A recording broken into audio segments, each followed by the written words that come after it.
Hi everyone. I hope all of your projects are going really well.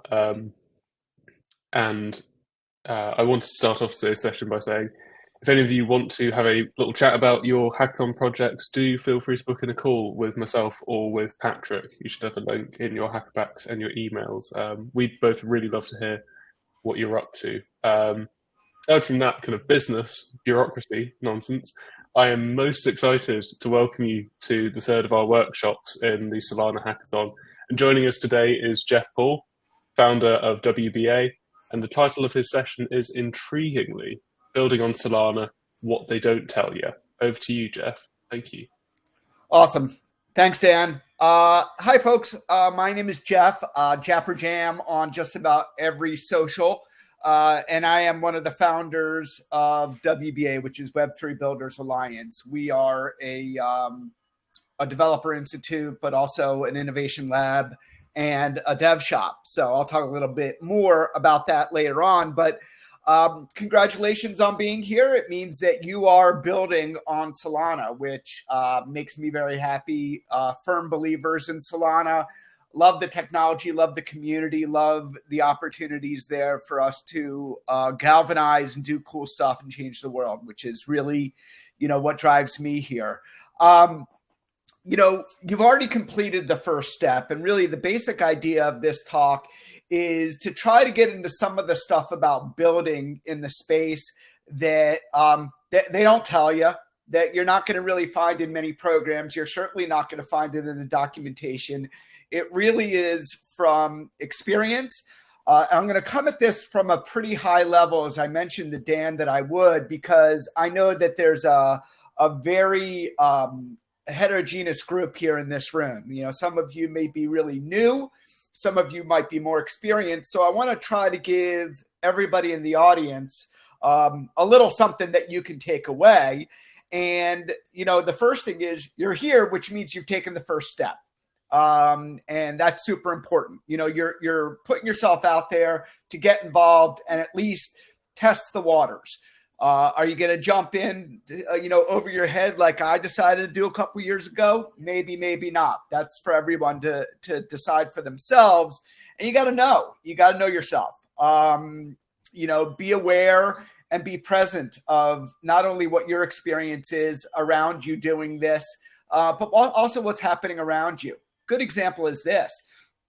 There's a lot of people in this industry that show up and disappear based purely on what they see on CoinMarketCap. It doesn't matter to me. Token price is token price. And that's great for traders. But for builders, it's meaningless in a lot of ways. In fact, a lot of people on Solana would tell you they'd rather the Solana token price be lower because it's easier to ship to mainnet. It's cheaper for the builder. Now, I know I'll get some pushback on that. I'm kind of saying that with a little bit of tongue in cheek. But, you got to figure this out. You got to learn who you are. You got to know yourself. Find your people. I always get asked, what do I love about Web3? What do I love about Solana? This is where I feel more comfortable. I'm going to talk about this in a minute, but I spent 30 years in legacy world putting on a tie and shaving every day. And that's why I always look like this, because I don't ever have to wear a tie again. I don't have to shave again. And that's because I found my people and I found where I'm most comfortable. So it's really important for you. There's a lot of choices out there. We started on Cosmos and I've got a lot of friends over there, but they weren't our people, from an organization standpoint. Solana is. I can't necessarily always articulate why, but find your people. The nice thing about Web3 is most of my people live thousands of miles away from me. And they are as close to me as family. And we could get on a call and there could be 10 different socioeconomic, racial, religious backgrounds on the call, and nobody cares about any of that stuff. It's the beauty of Web3. People care about what are you building? That's cool. Let's do it together. And I love that. That is kind of this archetypal little corner of the world that's doing it right. The other thing that we talk a lot about at WBA, and I think that this is a big step that we need to take, especially in light of the Bitcoin ETF and the, gradual, begrudging, reticent embracing of crypto and Web3 by the legacy world, is we need to be increasingly responsible stewards of this space. Okay. Anybody that's skeptical on any level of crypto and Web3 is so because of a reputation that is purported by the media that serves them. Now, I'm going to not be political, but I'm going to be a little social activist here. We need to be responsible stewards. We need to be honest, transparent, and service-oriented. The more we are, the more people will adopt this. And frankly, the fruits of our labors will benefit us in the long run. If you're in it for the short run, that's you knowing yourself. You and I probably wouldn't be in the same community. That's okay. I respect that. To each his own. I'll get into gas mindset in a little bit, but this is kind of like the trajectory of what we're going to talk about here. I want to get the gears greased here. Dan, we didn't test the video before, so I certainly hope this works. I'm a video guy, so hopefully this will get you a little pumped up. Let's see. Yeah, you got to love the YouTube advertisement. I do not enjoy I used to be a cat. Every day the same. I'd be aloof till lunch, then coldly indifferent after. To me, everything was just, yeah. Then it hit me. Why be so cat? Why not be a bit more dog?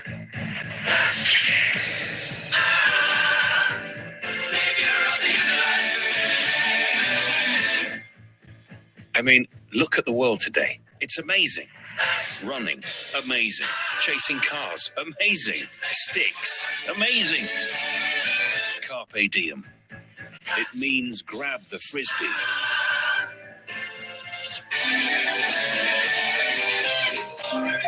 Maybe we should all be a bit more dog.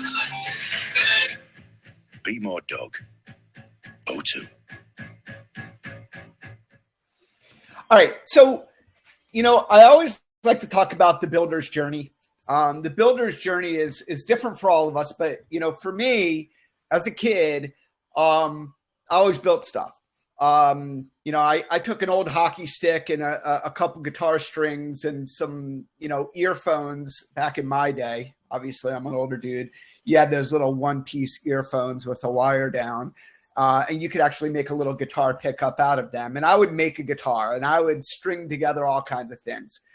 As an adult, I was an educator for 30 years. I worked in private schools here in the States as a teacher and a coach and a curriculum coordinator. And then I went to the dark side and became a school administrator and ran schools. And in 2019, I was saying this to Dan earlier, in 2019, what was happening at the end of 2019, we had a double doozy in my house. Not only did the pandemic hit, but I also got diagnosed with cancer and had major surgery. And then the week before we went on emergency remote learning at the school that I was running at the time, I started chemo. So I had the benefit of running a school with a pump connected to my body from my sofa. In retrospect, it was actually kind of a gift because it was much easier to do it that way than if I was in a school. The interesting thing that happened, though, is that during that time, I also reconnected with a former student of mine who had a similar diagnosis to me. And he was living in the same town as me, even though I had worked with him 20 years earlier, a state below. And he was big into crypto. And so he sent me down the rabbit hole. And it was exactly what I needed at the time. He was an OG SHIB millionaire. Then he was, then he wasn't, then he was, then he wasn't. If you remember SHIB, you know what I mean by that. But he sent me down the rabbit hole. It was the rebirth that I needed. It was exciting. It was, technical. It was creative. It was community oriented. It allowed me to meet all kinds of new people. And like I said earlier, it allowed me to find my people. So, one of the things that they don't tell you is success in this industry is about finding your people, and knowing who is and who isn't your people. If it feels weird after every call you have with someone, it's like dating. If you know she likes you, she does. If you're confused, she doesn't. There's me halfway through chemo, sitting in a chair. You can see I have my computer on in front of me, dealing with crazy parents at a private school. Mentioned Derek. Derek's the one who got me into crypto. He gave me some ETH and got me set up on Celsius. Don't laugh. I built a project on Polygon for a Chainlink hackathon, still out there. Made a lot of money on Iron Finance, and then it crashed. Made some money on Terra, then it crashed. So don't listen to me for any kind of financial or investing advice. I am obviously really bad at that part. But what I think I'm pretty decent at is building and helping other people build. So I got connected with Terra. And, by the way, part of this story that I'm sharing with you, as far as stuff they don't tell you, is part of the builder's journey. It's not fast. Builders can build and ship fast. But what we're not in control of is everything around us. And, when we talk with our people at WBA about, shipping projects, and they're excited because they've shipped to DevNet or Mainnet, and then they're like, okay, well, where's the investors? That's really slow. Okay. Or where's my grant? That's really slow. Developers ship fast. Business side goes slow. No offense, business side. I love y'all. Keep paying us. But you've got to know this stuff. You got to be ready for it. For every one of our people that ships a great project, that wins a hackathon, that does that stuff, that's a daily conversation that I have to say, let's be patient. It takes time. So be ready for that. If you're serious about making this your professional endeavor and you want to bring a vision, you got to understand that you can control what you can and you can't control what you can't. And you got to be okay with that. You can't let your emotions get you frustrated and react to those people that are just moving at their own pace. It's super important. I can't emphasize that enough, because you'll rub somebody the wrong way by pinging them every single day for a month saying, are you investing or not? You got to have a little patience. As I mentioned, WBA, when I built Benevolent Moon on Polygon, there was a charitable component to it. And I met a guy named Chauncey St. John, who's the founder of Angel Protocol, which was a Terra project. And when I decided to retire after chemo and pandemic at the same time, because I loved Web3, it was a big risk. Okay. Another thing that they don't tell you, doing this is a risk. Okay. When we talk about onboarding developers to Web3, we talk, the competition that we're in is not against, Web2. It's against, I'm a Web2 developer, or I'm a computer science graduate, and my parents just spent X number of dollars for me to get educated, or I'm professional and I'm married with a family and I've got a salary and I've got benefits and I've got security. That's what we're competing against. We're competing against the risk versus the stability of getting those Web2 developers to come to Web3, or getting those really talented graduates from uni to come and join us right off the bat. That is a hard sell. And when we talk about who we build for, there's a lot of people in Web3 now that are still building for other Web3 devs. And that's cool. But if we're going to get adoption, we got to build for the people that aren't here yet. So, that's one of the things that you got to keep in mind. Making a really cool CLI tool that you could do all kinds of wild stuff from is great for other devs. but that's not going to do somebody that's not here yet, that's skeptical, that doesn't know how to use a CLI tool. So just, again, knowing yourself, understanding what's going on around you, and thinking about what it is that you want to do. I already said what I love most about Web3. I mean, I love the idea that here we are in this room, and I can't see, how many people are here, what their backgrounds are, but we're not talking about politics, and we're not talking about different belief systems, and we're not talking about anything other than let's build cool stuff and let's change the world. Y'all don't care that I'm this old guy sitting in a little town in the US. And it doesn't matter to me, what you're doing or where you are. What matters is, are you going to be a responsible steward of this space and build cool stuff? And if so, can I help you? And if I can help you, what do we want to do? I mean, that's the core of what I love about Web3. And what I love about Solana is it resonates with me on a level of resilience. You've heard a little of my story. I'm also a recovering alcoholic and addict. I'm sober over 6 years now. I was an addict for 30 years. It almost killed me a couple times, literally. So I'm just happy to be 5'7" above ground rather than 6 feet below it. And that resilient mindset is what I found in Solana. How many times have people called Solana out for dead? Outages and FTX and blah, blah, blah, blah, blah. And yet look at us today. Look how strong we are. The resilience of the ecosystem resonates with me. The resilience of the builders in the ecosystem resonates with me. I have found my people. So I encourage you to look at that side of it as well, because in the long run, being with your people will help you deal with the hard times. If you're not happy where you are, the hard times are going to feel worse. If you're happy where you are, you're going to be able to galvanize with the people around you to be able to push through and be resilient. And go where you feel most free. I always laugh when I see people questioning decentralization on Twitter. Decentralization is defined a million different ways. Do you feel the freedom to do what you want to do and build what you want to build and impact the people you want to impact? For me, that's freedom. I like the word freedom better than decentralization, frankly. I always talk when I was a teacher. I was an English teacher. I wasn't even a tech guy, ironically. It's all in the articles. I mean, people say the community or a community or use the demonstrative pronoun your community.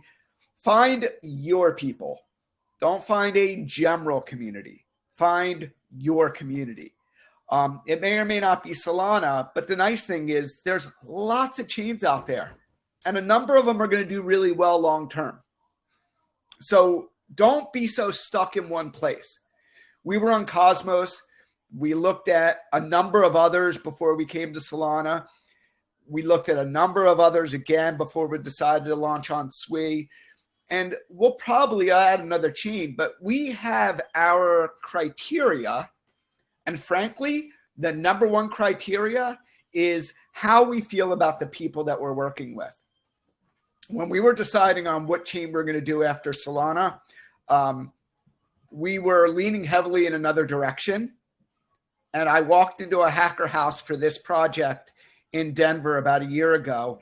I walked in, it didn't feel right. I walked out, I called my partner and I said, that's not for us. And that was it.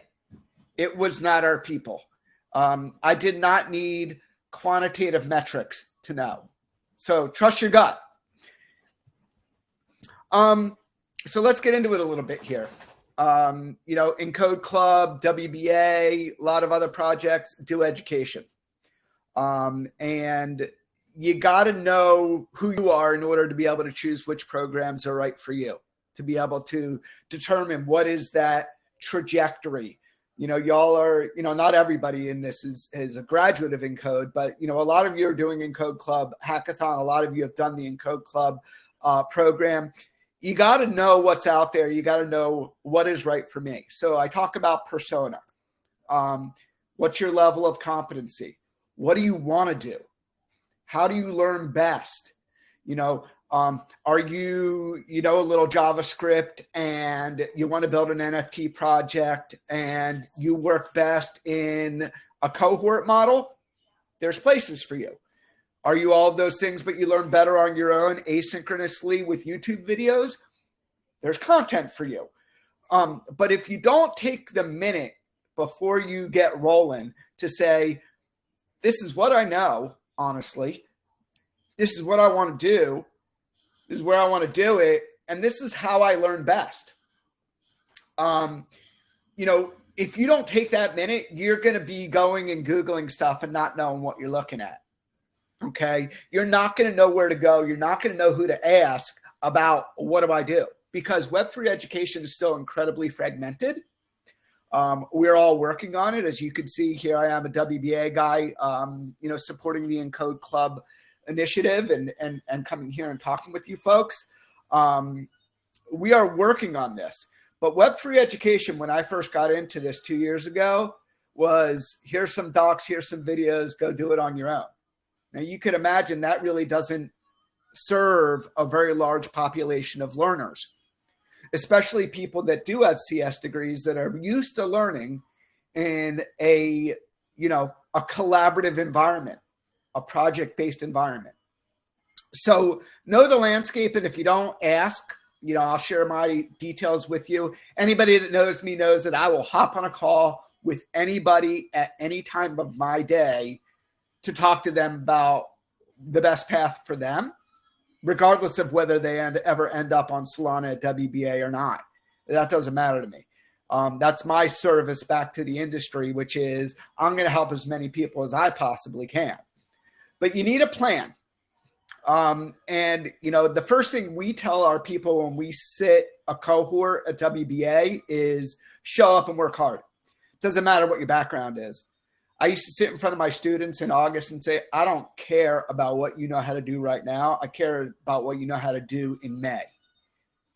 Because that's a reflection on the experience in the classroom. So if you show up and you work hard, you're going to be successful. Doesn't matter what it is. All right, so let's talk specifically about building. If you're not thinking about your users first, you're making a big mistake. So that's the first thing.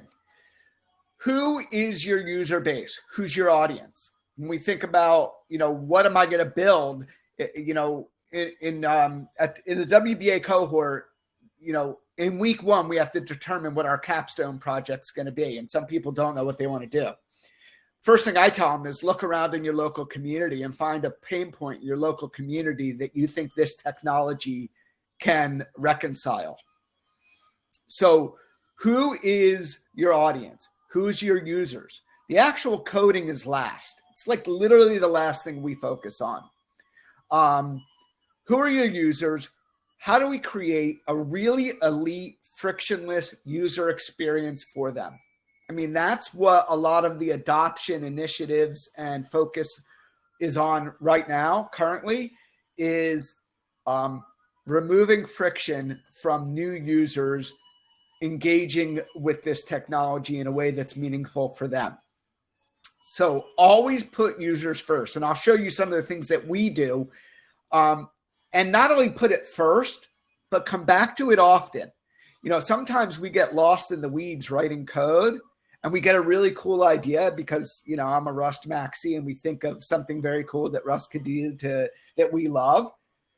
We got to go back to the user experience and say, yeah, I love what this does in a code base, but is it going to reflect in the user experience to make that better? So always think about users first. Always go back. We write user stories. Always go back to your user story. Make sure that you're putting them first. The other thing is Rust. I mean, if you're here in this group, you're familiar with Rust. And Rust has a polarizing reputation. What I mean by that is it's great. I love it. It's my favorite language. But it scares people because it is different from what a lot of people know. And it seems hard. And the Rust book, if you print it out, is 630 printed pages. I know that because I did it, because I'm old and, you know, I like to write on paper. But to write smart contracts or programs in Web3, you need about 80 of those pages. You don't need to be a full general use Rust expert to write programs. So you got to focus in on the parts that are relevant to writing programs and smart contracts in Rust. I have a list of them. If you want that, I can send it to you. Just ping me on Telegram, Discord, or Twitter after this, and I'll send it to you. And basically, it's a chart that says, this is the chapter in the Rust book. This is what it translates into on this chain. Go read it. Get yourself a foundation. Do some exercises. You know, I have some videos that work well with the Rust book, because if you like videos, you can watch the video. It's exactly like the book, and vice versa. So, you know, like I mentioned, you know, I'm old. I used to carve on caves. That's how I started to write code. But let's get into this next one, which is the stuff they don't tell you. For me, for this guy who, you know, after 30 years of working in a school and not being in technology, except for the fact that I was really usually a kind of a catalyst in bringing technology into the classrooms, the hardest part about building in Web3 is setting up and shipping at the end. The code is not the hardest part. The hardest part is, you know, if you don't know better and you try loading, you know, Solana and Anchor and all that stuff on a Windows machine and try to build Solana programs on a Windows machine, you're going to learn very quickly that don't work. If you work on a Mac machine and you don't know that the update that you did last night changed your C compiler that now is going to mess up your Anchor and Solana loads, and you're sitting there going, why it worked yesterday, why isn't it working today? That's going to take more time than, you know, writing some conditionals and building some structs. So the stuff they don't tell you is the hard part is not writing the Rust.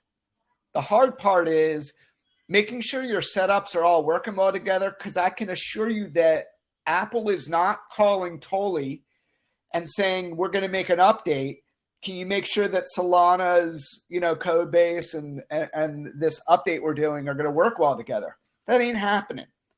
All your dependencies are managed by different people and different groups, and they are not arranging with each other these updates. So you have to have a strategy. You got to know when something doesn't work. You can't, if something doesn't work that worked the previous day, don't assume it's something you did wrong.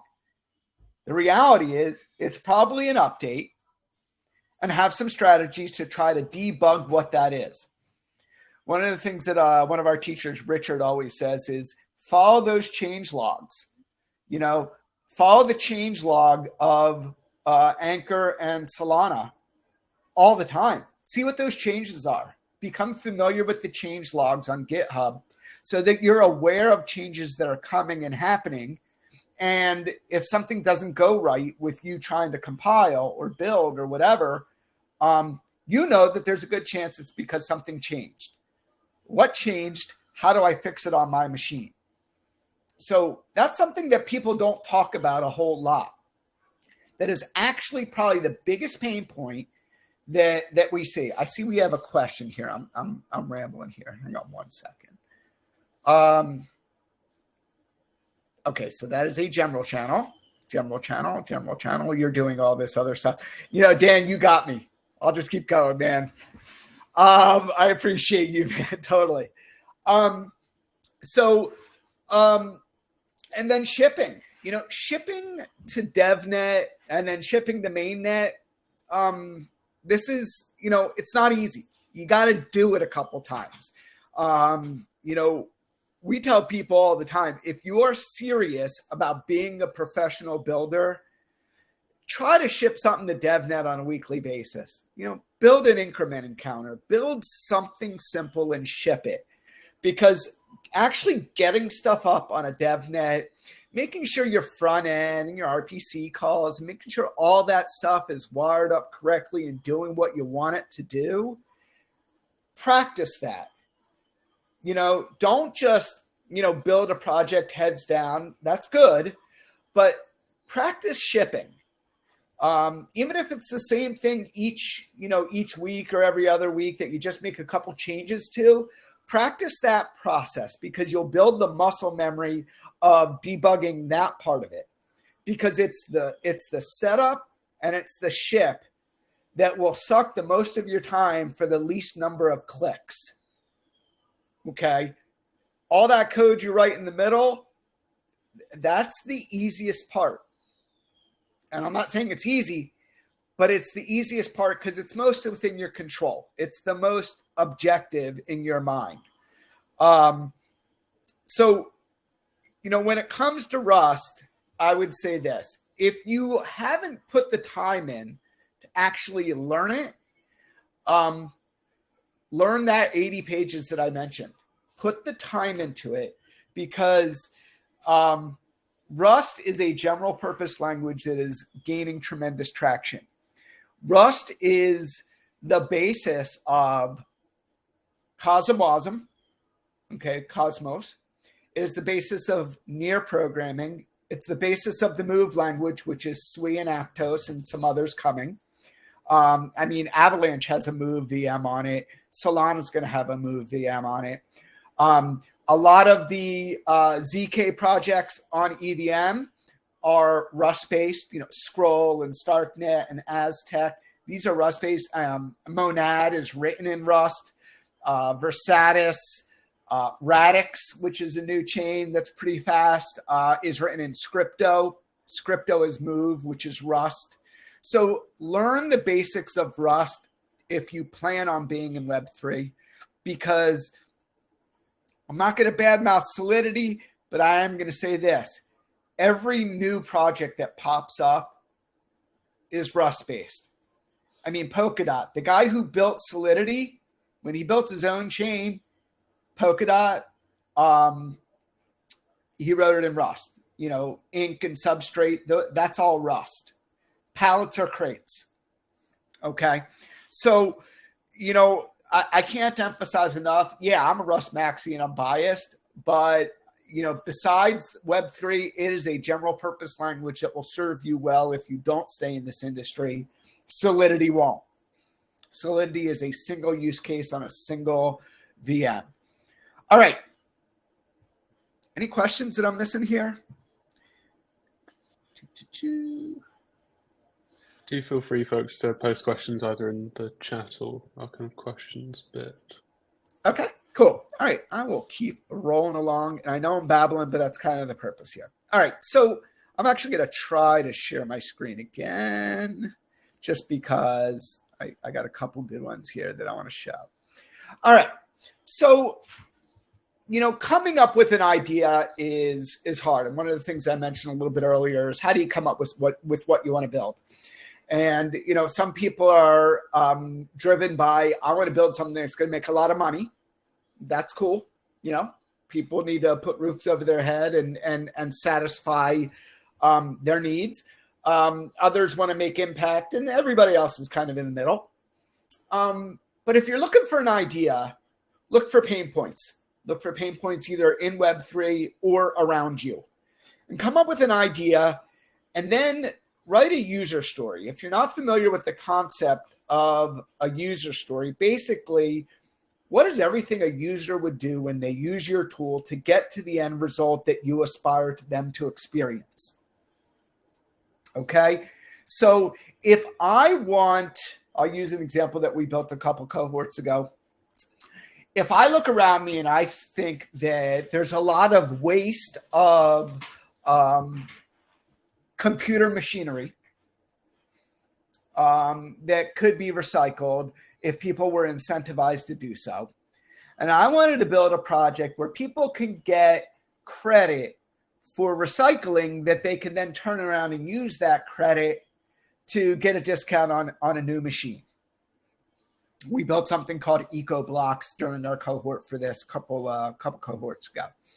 So that's something local to me. That's, I see it. I see, garbage pails full of wasted technology and, don't know what people were doing. They just dumped it.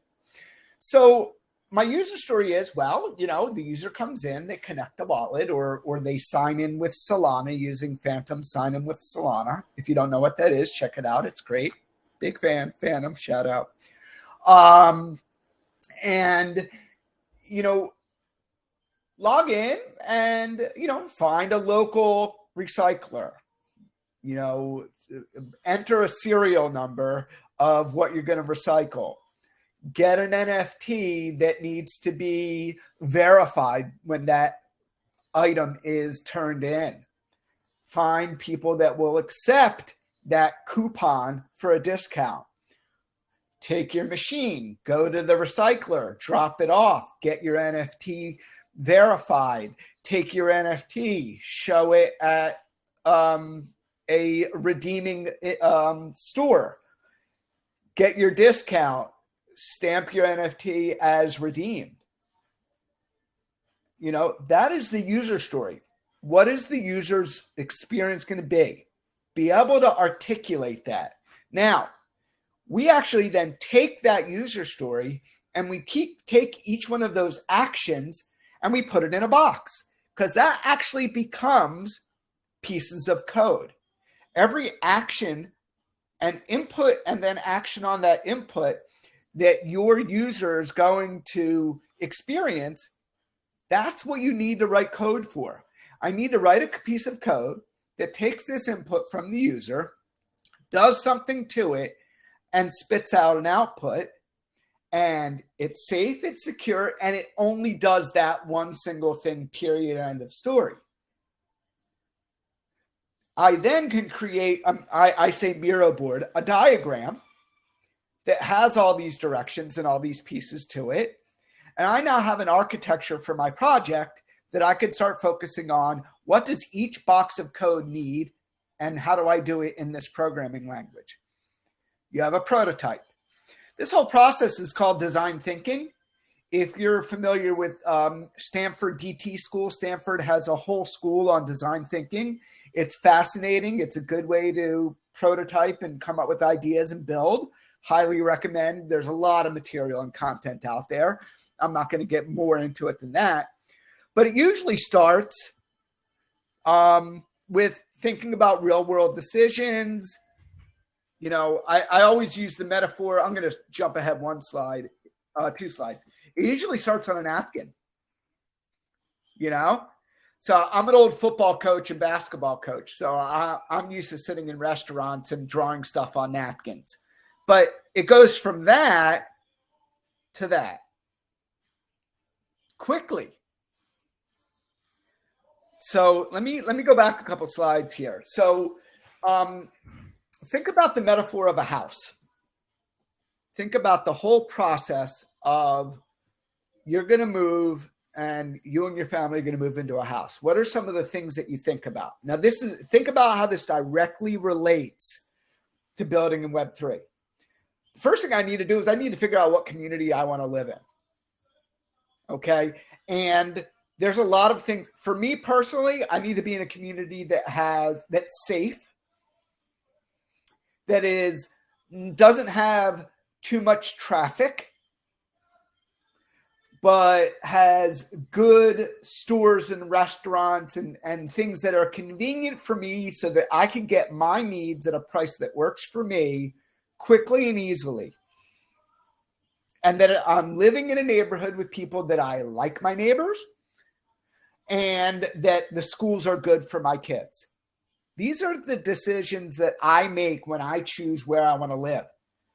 I then need to, what is my using of this house story going to look like? Well, I need an office.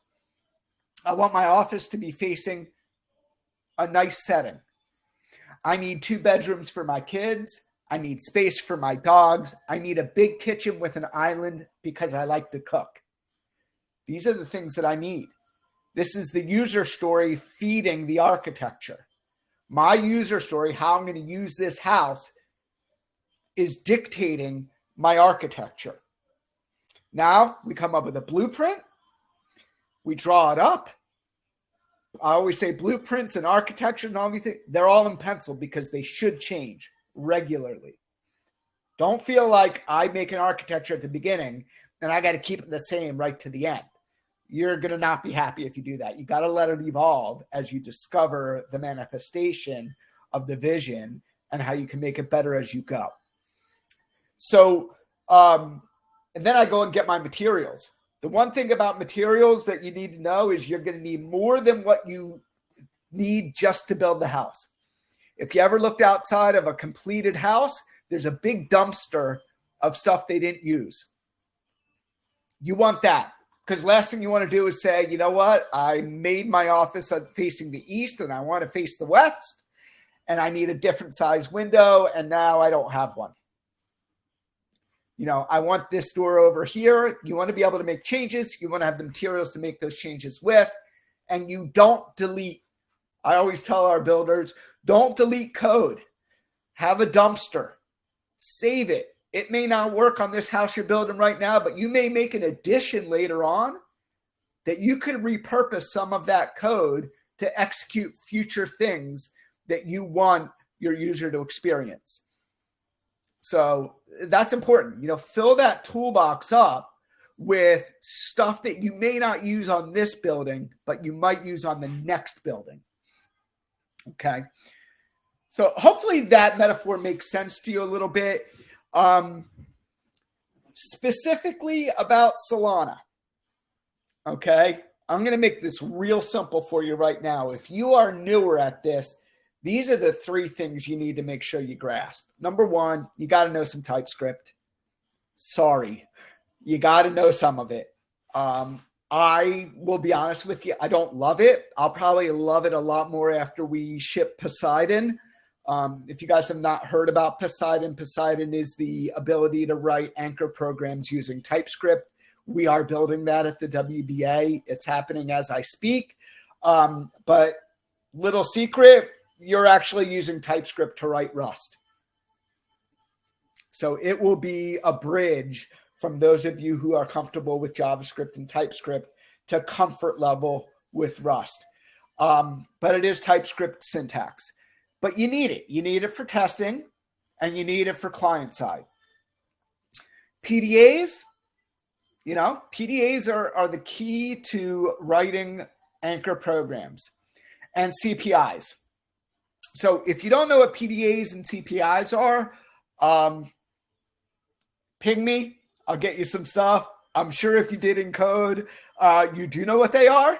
But if you're here just for the hackathon and you're just learning, those are the three things that you really need to make sure that you have a handle on and you put a lot of time into it. You should put most of your time, if you're new, into those three things. Okay. And I've got plenty of docs and videos, and Encode's got a tremendous library of materials as well that they can share with you on those three topics. They're the biggies. All right. I already showed you this. Get it on paper. Get it in a Miro board. To the far right, that's a lot of sticky notes, questions that I had about things that need to change as I go. This is an old build, by the way. So, and you know, you do everything right. Everything that I just talked about, do it right, get it perfect. You know, you nailed everything. Guess what? Shit happens. Stuff happens. You cannot get frustrated by things doing everything right 99.9% of the time and then something not working at the end. It goes back to setup and ship.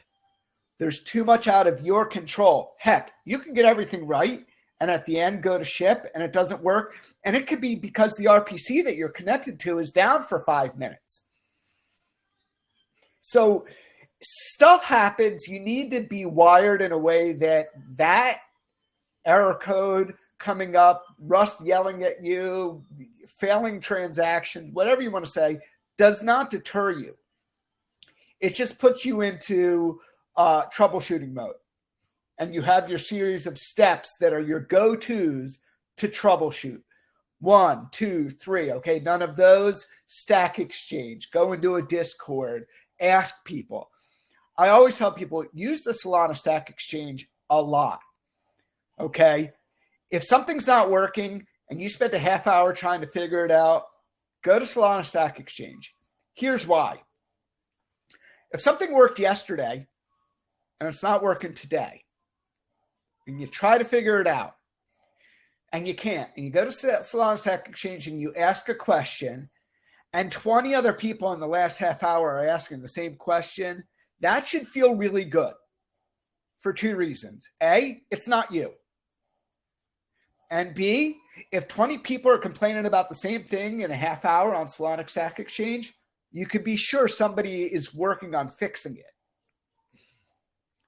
So, don't wait too long. The example I gave before about Xcode run when Mac updated, I spent 3 days trying to figure out why something wasn't working when it worked the previous day after a Mac update. And it wasn't until I asked one of my partners at WBA, do you know what's going on here? He goes, yeah, your Xcode run isn't working right. Did you get an update? Yeah. Oh, well, here's how you fix it. 2 seconds. I lost 3 days. And let me tell you something. It was stressful and I was pissed. And I felt a lot of unnecessary emotion because I didn't follow my own advice of have a strategy. And if you can't solve it, ask somebody. All right. Keep the faith, enjoy the process, and know that in this space, in any space in life, there's no guarantees. Enjoy the process. If you don't like doing this, if you don't like the people you're doing it with, if you don't like what you're building, do something else because it ain't worth it. There's no guarantees that you're going to be the next $1 billion project just because you put up with any of the above that you don't like. So make sure that you like doing what you're doing and who you're doing it with. All right. Final notes, get stuff on paper and say it out loud as much as you can. We had our last class of the cohort last night. And for the third time, we asked everybody in the room to say out loud their 90-second pitch of what they're building. Because it's evolved from the first time they said it to the second time they said it to now. It's evolved because they know better, because they've become expert on their topic. And they've also gotten a lot of questions. So questions are great. Share your idea with as many people as possible. Encourage them to give you feedback in the form of questions. Because here's what happens. Someone asks you a question. Your answer now becomes part of your solution. I'm going to say that again. If someone asks you a question, what comes out of your mouth next becomes part of your solution. Make sure you write it down or record it or whatever, because you just served the user with your response. You got to make sure you now serve all users with that same response. All right. Because sometimes we know it's something so well that we just respond and later on we forget and we don't incorporate it ourselves. So questions are great. Your answers are the solutions. All right. Gas mindset, growth, abundance, and service. This is what drives me. At my age to leave a successful career, I stopped growing. I needed to grow. Abundance mindset is there's enough for everybody. Competition's good. Every once in a while, I'll have a cadet say, I don't want to build this because someone else is and I think they're doing it better. I could go down the street here in Atlanta and there's 10 restaurants and 3 of them are Italian restaurants and they're all full.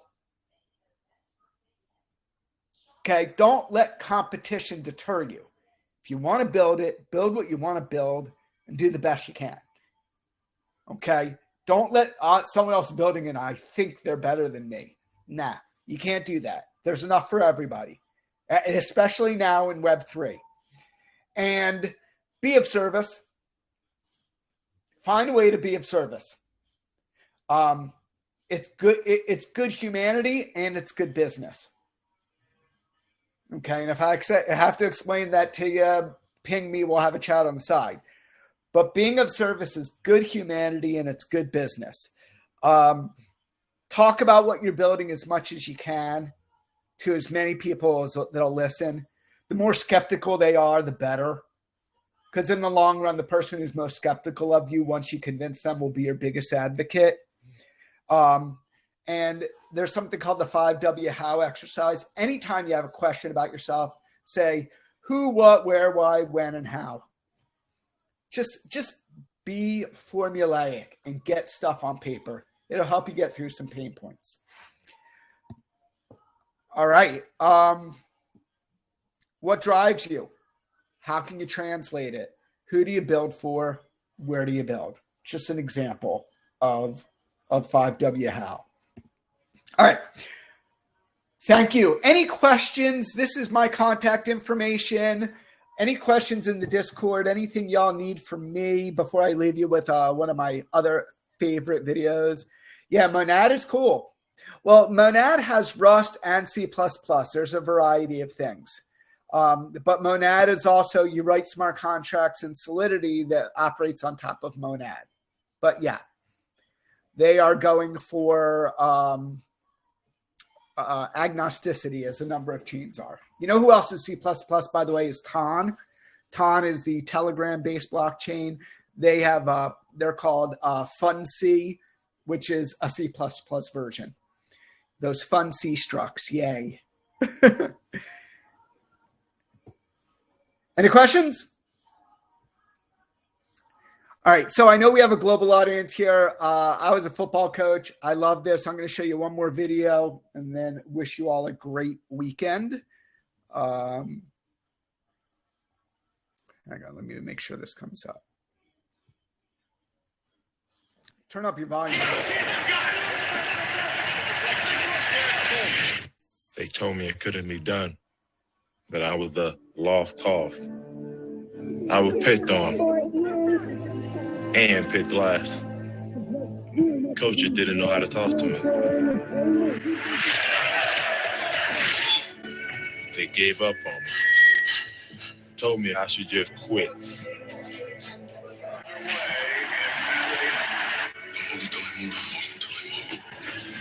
And the last bit is... They didn't call my name. Told me it was over. But I've been deaf since I was 3. So I didn't listen. And now I'm here with a lot of fans in the NFL cheering me on. And I can hear them all.